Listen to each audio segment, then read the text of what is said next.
Salut à tous, on se retrouve aujourd'hui pour parler du FC Barcelone en ce jeudi 11 décembre et on commence tout d'abord avec la Ligue des Champions. On sait que le Barça s'est imposé 2-1 avant-hier face à l'équipe de Francfort, mais hier il y avait aussi pas mal de matchs et ça y est, le classement a été mis à jour après toutes les rencontres jouées de cette 6e journée. Le Barça est actuellement 15e de cette Ligue des Champions, donc l'objectif bien sûr se qualifier pour la suite de la LDC, c'est-à-dire finir au moins dans les 24 premiers. On espère que le Barça finira au moins parmi ces 24 premières places. Donc pour l'instant, le Barça est 15e. L'objectif, encore mieux, serait de finir dans le top 8. Comme ça, t'évites de passer par les barrages, du coup, les 16e de finale. Donc voilà, pour l'instant, 15e. Mais pour l'instant, si par exemple, la Ligue des Champions, les phases de poule se terminaient, là par exemple aujourd'hui. Donc si la phase de championnat de la Ligue, de la LDC se terminait aujourd'hui. Donc le Barça affronterait soit la Juventus ou le Galatasaray au tour de barrage. Voilà, parce qu'après, ça se jouerait en gros entre deux équipes à chaque fois avec un tirage au sort. Donc, ce serait soit un Barça Galatasaray ou soit un Barça Juventus Turin. Voilà. Donc, ce serait par exemple le 15e et le 16e qui joueraient soit contre le 17e et 18e. Voilà. Bon, après, ça peut encore beaucoup bouger vu qu'il reste encore 2 matchs. Donc, l'objectif, gagner les 2 derniers matchs, bien sûr. Donc, ça sera un match contre Prague, le Slavia Prague, et un match aussi contre Copenhague. Voilà, pour clôturer cette match de poule de Ligue des Champions. Les matchs auront lieu fin janvier. Au continue, on va parler de Jules Koundé. Il fait partie des joueurs nominés pour être élu meilleur joueur de cette semaine de Ligue des Champions. On a entre ces 4-là. Donc Madueke, je crois, il a marqué un doublé avec Arsenal, victoire 3-0. Koundé a marqué un doublé face à Francfort. Il y a Gluck qui a marqué, je ne sais plus, 1 ou 2 buts avec l'Ajax. Et De Ketelaere aussi, qui a été bon avec l'Atalanta, aussi décisif. Donc Koundé, on verra s'il remporte ce prix. N'oubliez pas qu'il peut le remporter. Il a marqué comme un doublé comme les autres joueurs, mais surtout un doublé qui a permis, bien sûr, au Barça de s'imposer. Un doublé de la tête, on verra. En plus, c'est le seul défenseur parmi, bien sûr, ces 4-là. On continue, on va parler toujours du Barça. La dernière fois que le PSG avait fait match nul 0-0 en Ligue des Champions, hier ils ont fait 0-0 à Bilbao. L'équipe du PSG, ok, on se dit pourquoi on parle de Paris alors que c'est un épisode sur le Barça. Et le Barça avait remporté la Ligue des Champions, c'était en 2015. La dernière fois que le PSG avait fait un 0-0 en LDC. Coïncidence, j'en sais rien, mais voilà, c'est une stat peut-être qui pourra peut-être se répéter là sur cette année, ce serait incroyable. Le Barça de Hansi Flick a déjà remporté 16 matchs grâce à des remontées, des remontadas on peut dire. Donc 9 la saison dernière, 9 fois où tu perdais 1-0, peu importe le score, et tu as su gagner le match à la fin. Et 7 fois cette saison, par exemple là, contre Francfort, tu perds 1-0 et tu as gagné le match. Même les 4 dernières rencontres, ça a été le cas. Il y a eu l'Atlético Madrid qui perd 1-0, tu as gagné 3-1. Là, à la Alaves, ça a été pareil. Donc voilà, 3 fois, sur ces 16 fois, il y a eu 3 fois quand même contre le Real. Donc, le Real menait à chaque fois dans le match. Et le Barça a su bien sûr gagner la rencontre à la fin de la partie. Donc voilà, c'est quand même le Barça perd jamais espoir. Même si tu es mené, tu sais que tu peux toujours revenir parce que souvent ça s'est réalisé. On continue, on va parler de l'équipe féminine parce qu'hier soir elle jouait un match de Ligue des Champions. Le Barça féminin joue contre le Benfica. Ils ont gagné 3-1 les joueuses du FC Barcelone. Donc félicitations à elles. On peut voir les buteuses comme Pajor, l'attaquante polonaise a été buteuse lors de cette rencontre. Les unes aujourd'hui, ça parle de la victoire des filles. Bon, un petit encadré, surtout ça en bas. Pourtant, ils ont gagné hier 3-1. On peut voir en bas, en milieu, ça parle des filles, mais sinon, ça parle beaucoup Mundo Deportivo, l'équipe remontada avec toutes ces remontées là qu'on parlait juste avant, mais surtout aussi, ça parle du Real Madrid. Club rival bien sûr du Barça, s'est incliné 2-1 hier contre City et ça parle de ça avec Xabi Alonso, même c'est qui Hendrik ou Rodrigo, je ne vais même pas reconnaître c'est qui, c'est Hendrik, voilà, ça va pas fort du côté du Real, mais bon, nous ce qui nous intéresse c'est le FC Barcelone et voilà. En tout cas les journaux Mundo Deportivo Sport aujourd'hui qui relayent beaucoup les infos du Barça, ça a titré plutôt sur le Real Madrid avec la défaite hier contre City.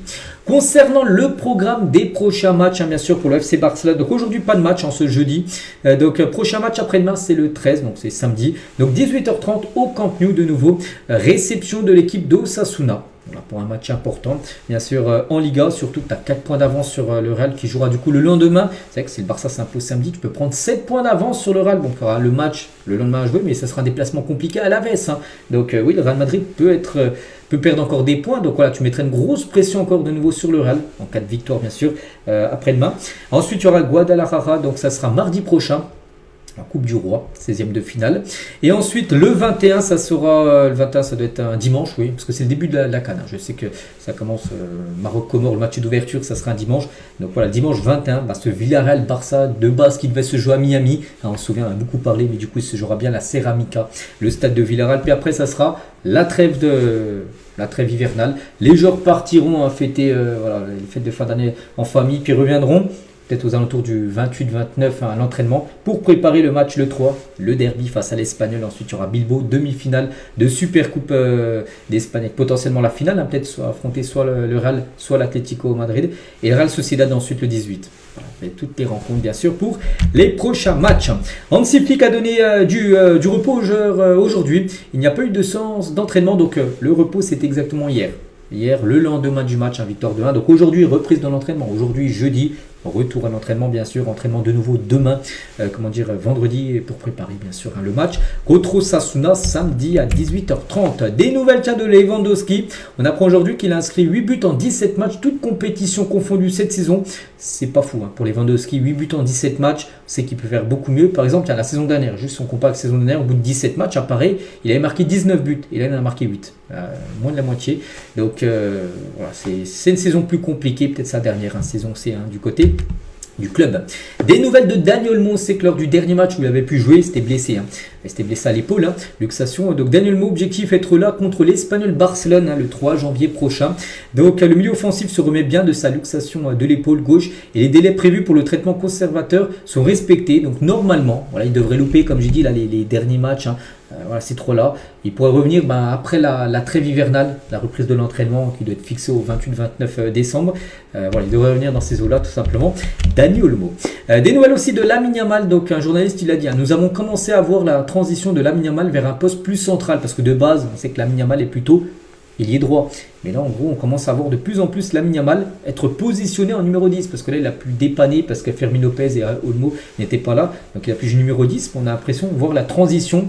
Voilà, dans l'axe, c'est ici qu'il peut atteindre pleinement son potentiel en jouant numéro 10. Au centre, il peut dribbler de n'importe quel côté et les équipes ne peuvent pas le doubler au marquage. Il recevra aussi le ballon plus près du but et aura plus de touches. Ce n'est pas immédiat, mais un processus de transition constante pour l'avenir. Voilà, on sait qu'il dépanne maintenant en 10, puis voilà, peut-être que ça sera sa position. Et pour ce journaliste, en gros, il dit que ça sera une position encore où il sera encore plus fort, Lamine Yamal, en numéro 10 que ce qu'il est actuellement au poste de latéral droit. Et concernant Lamine, toujours avec lui, à noter il a pris jaune lors du dernier match là, contre Francfort, et à noter que s'il prenait jaune, il était suspendu le prochain match, donc du coup il ne jouera pas le prochain match de Ligue des Champions.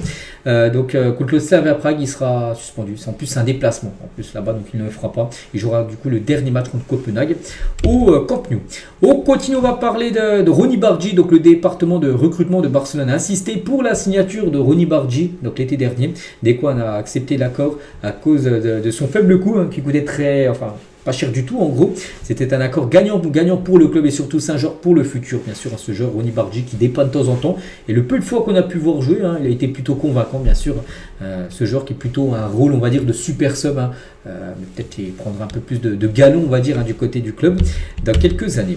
Des nouvelles de Araujo. On sait qu'Araujo, j'avais parlé il y a 3-4 jours qu'il était parti en Israël pour se remettre à zéro parce que ça n'allait pas fort. Il y a des nouvelles de Araujo, on peut voir à Nazareth en Israël où il a pris on ne sait pas combien de jours. On ne sait pas quand il reviendra, quand il pourra jouer. Donc il n'est pas blessé, juste que ça n'allait pas fort dans sa tête depuis le rouge qu'il a pris contre Chelsea, qu'il a beaucoup traumatisé, on va dire. Et du coup voilà, des nouvelles, en tout cas avec le sourire Ronald Araujo, donc on espère qu'il revienne à 100% très prochainement. Des nouvelles aussi de Francfort. J'en ai parlé hier, j'avais dit qu'ils ont fait n'importe quoi dans les tribunes, ils ont jeté plein de trucs sur les supporters du Barça qui sont là c'est les supporters de Francfort, donc ils ont balancé plein de trucs, il n'y a pas de filet de protection, donc tout ce qu'ils balançaient, les supporters de Barça le recevaient sur la tête. Ils ont cassé des sièges, ils ont cassé des panneaux de sécurité. Vraiment, ils ont totalement dégradé, on va dire, les tribunes, bien sûr, en plus, qui sont neuves, les tribunes du Camp Nou. Et l'UEFA va lourdement sanctionner l'Eintracht Francfort, une interdiction de déplacement de ses supporters pour le prochain match. Ils n'auront pas le droit de se déplacer en Ligue des Champions, ils n'auront pas le droit de faire le déplacement. Et aussi une très grosse amende sont évoquées pour rembourser, en gros, tout ce qu'ils ont pu casser, en gros, dans le stade avant-hier. Voilà. On continue avec Rivaldo et on finit avec lui aujourd'hui. Donc, d'après ce que je vois, Laporta fait du bon travail. Après le départ de Messi, beaucoup de choses se sont produites, mais maintenant le Barça semble plus fort et capable de rêver de la Ligue des Champions. Chaque fois que j'ai rencontré Laporta, il a été gentil. Je n'ai aucun problème à ce qu'il continue en tant que président. Il s'en sort très bien parce qu'on sait que là, il y a bientôt les élections du côté du Barça pour savoir qui sera le futur président. Laporta aimerait bien sûr encore continuer, refaire un mandat ou peut-être un autre président. Donc en tout cas, Rivaldo, lui, est très content du mandat actuel, bien sûr, de Laporta. Et pour finir, aujourd'hui avec Rivaldo, si quelque chose se présente pour moi à l'avenir, Je suis ouvert à écouter. Si j'avais la chance de retravailler dans un club comme le Barça, je l'accepterais. Le club compte beaucoup pour moi. Ça me rend heureux de voir d'anciens joueurs comme Balletti et Deco travailler au club, comme directeur sportif par exemple. Je suis toujours disponible s'il m'appelle un jour. Bon, n'importe quel rôle, directeur sportif ou peut-être un autre rôle. S'il passe ses diplômes d'entraîneur, pourquoi pas. Mais voilà, il aimerait un jour retravailler au sein du FC Barcelone tout simplement. Rivaldo, donc voilà ce qu'il y avait à dire aujourd'hui. J'espère que ça vous a plu. On se retrouve demain. Donc demain, vendredi, pour le prochain numéro. Je vous souhaite une très bonne journée et à demain.